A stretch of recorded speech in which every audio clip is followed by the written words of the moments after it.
Hello, everyone.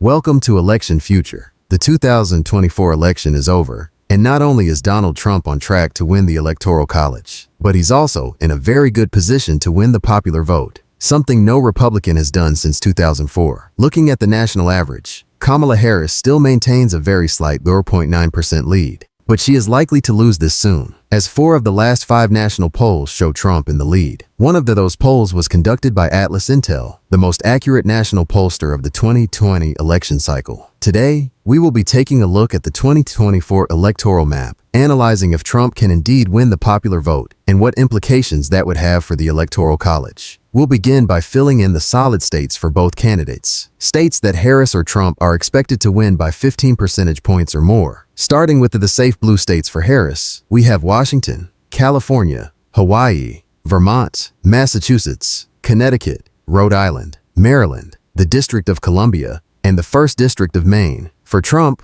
we have Utah, Idaho, Wyoming, Montana, North and South Dakota, as well as all of Nebraska except its 2nd District, Kansas, Oklahoma, Missouri, Arkansas, Louisiana, Mississippi, Alabama, South Carolina, Tennessee, Kentucky, West Virginia, Indiana, Alaska, and the 2nd District of Maine. This gives Trump 126 electoral votes right off the bat, compared to Harris's 109. Before we move on to the likely states, let's take a quick look at how the popular vote might translate to the Electoral College. According to Nate Silver, if Kamala Harris wins the popular vote by 0 to 1%, which is where she's polling right now, she has just a 6.4% chance of actually winning the election. If she wins by up to 2 points, her odds increase to 21%. A 3-point lead would give her a 50% chance, but she would really need to win by 3 to 4 points to become the overwhelming favorite to secure 2 of 70 electoral votes. However, we're currently seeing the opposite trend. Donald Trump is on track to gain the popular vote in just a few days. If he wins the popular vote by even 0 to 1%, he'll have a 98% chance of winning the election overall. So, Kamala Harris is in an incredibly precarious position, especially considering that just a month ago, she and the Democrats were confident they would easily win this election. That's no longer the case. Donald Trump has reestablished himself as the clear favorite. Now, back to the map. We'll fill in the likely states for both Harris and Trump, races where either candidate is expected to win by 7 to 15 points. Starting with the likely blue states for Harris, we have Oregon, Illinois, New York, New Jersey, and Delaware. These 5 states were all carried by Biden with a margin of 15 points or more in the last election. For Trump, we'll begin in the Midwest, where he is expected to easily win Iowa and Ohio. These 2 states, which he first flipped in 2016, have been reliably Republican since, and no Democrat is likely to win them in the foreseeable future. Before we continue, 70% of you are not subscribed, so please take a moment to subscribe for more content like this leading up to the election in November. Also, join my Discord server to chat with me personally, link in the description below. Moving down to the Sun Belt, we have a few more likely Trump states. We'll start with Texas, a race Trump won by 5 points in the last election. While that wasn't the strongest Republican performance, this time Trump is expected to win Texas by a double-digit margin, likely outperforming his 2016 margin of 9 points. There's little doubt Texas will go to the former president. No Democrat has won this state since Jimmy Carter in 1976. In Florida, we see a different story. The last time the state went blue was in 2012. But since then, it has shifted significantly to the right. Trump won it by 1% in 2016 and by over 3 points in 2020. This time around, he's expected to win by at least 7 to 10 points. Governor Ron DeSantis won his re-election in Florida just 2 years ago by a staggering 19-point margin. So while Florida will be closer on the presidential level, it is still likely to go to the GOP.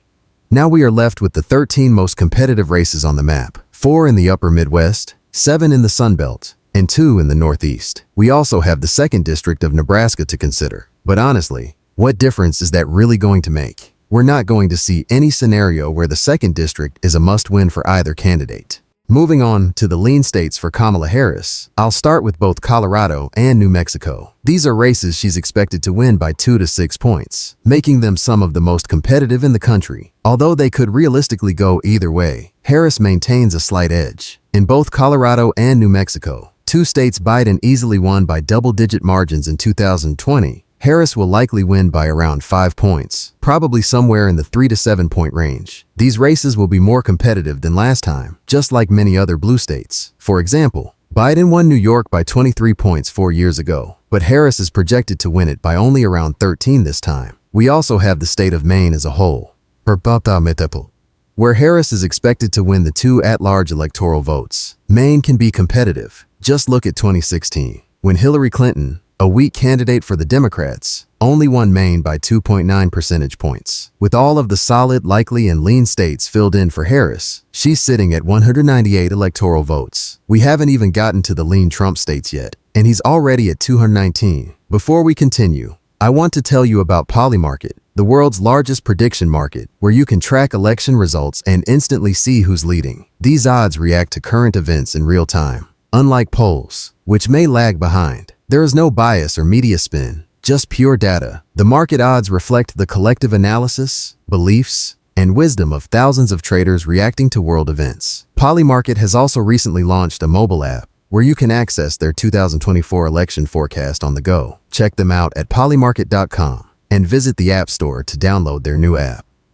And now, let's move on to the lean Trump states, races he's expected to win by 2 points or more. Many of these states will look familiar, as they're among the most competitive. However, considering how well Trump is doing right now, several battleground states are no longer true battlegrounds. Trump has shifted the entire map to the right. Instead of seeing states like Pennsylvania or North Carolina fiercely contested, we're now seeing close races in states like Minnesota and Virginia, states Biden won easily 4 years ago. Starting with North Carolina, Donald Trump leads by 0.5% in the polling average. In fact, across all the battleground states combined, Trump has taken a 1% lead, his largest since Kamala Harris entered the race. This demonstrates just how strong a position he's in. While Trump isn't doing as well as he was before Joe Biden dropped out, he doesn't need to win in a landslide to secure the election. All he needs is to win the battleground states, and he'll be set. In North Carolina, Trump currently leads by 0.5% in the polls. It's the only swing state that went to Trump in both the last 2 elections. He won the Tar Heel state by 3.7 points in 2016 and by 1.3 points in 2020. There's little doubt he'll win the state for a 3rd consecutive time. Early next month, North Carolina is expected to lean red,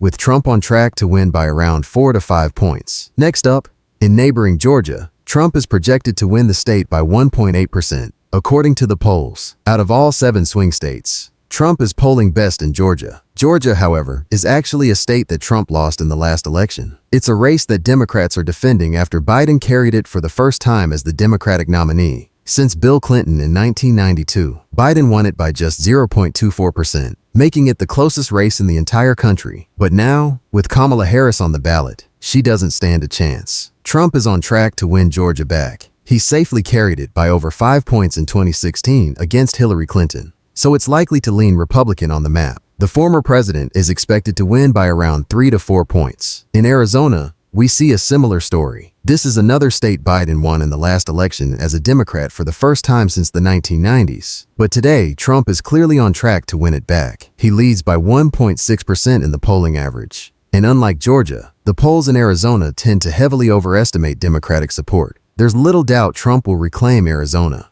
where he won by 3.5 percentage points against Clinton in 2016. Arizona will also be lean red, with Trump expected to win by 3 to 4 points. To round out the Sun Belt, Nevada is also likely to lean Republican. It's no longer a tilt state.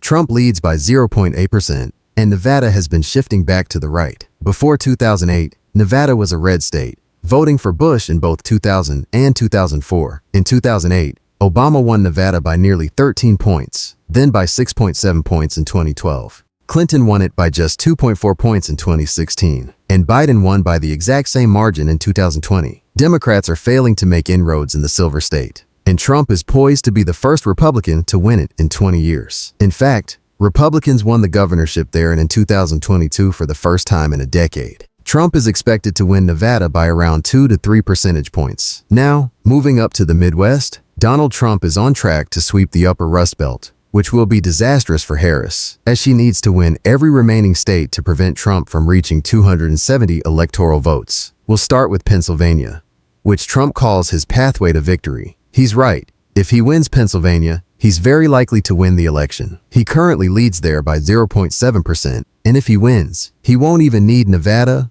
Arizona, or any other state. Pennsylvania, which Trump won in 2016 and Biden narrowly flipped in 2020, is expected to return to Republican hands. Trump is likely to win by about 3 points this time. In Wisconsin and Michigan, we see a similar trend. These states, along with Pennsylvania, tend to vote for the same candidate by similar margins. In 2020, Biden won all three. In 2016, Trump won all three. Historically, these states voted blue in every election since 1988, until Trump flipped them in 2016. Given the current national environment, Trump is also on track to win Michigan and Wisconsin. He leads by 1.2% in Michigan, the most liberal of the swing states in 2020, and by 0.2% in Wisconsin. Both races will lean Republican, with Trump likely to win by just over 2 points in each state. We're now left with 3 states and 1 congressional district. All of these will be tilt states, expected to go to either candidate by less than 2 percentage points. First, Harris will narrowly win the 2nd District of Nebraska. In New Hampshire,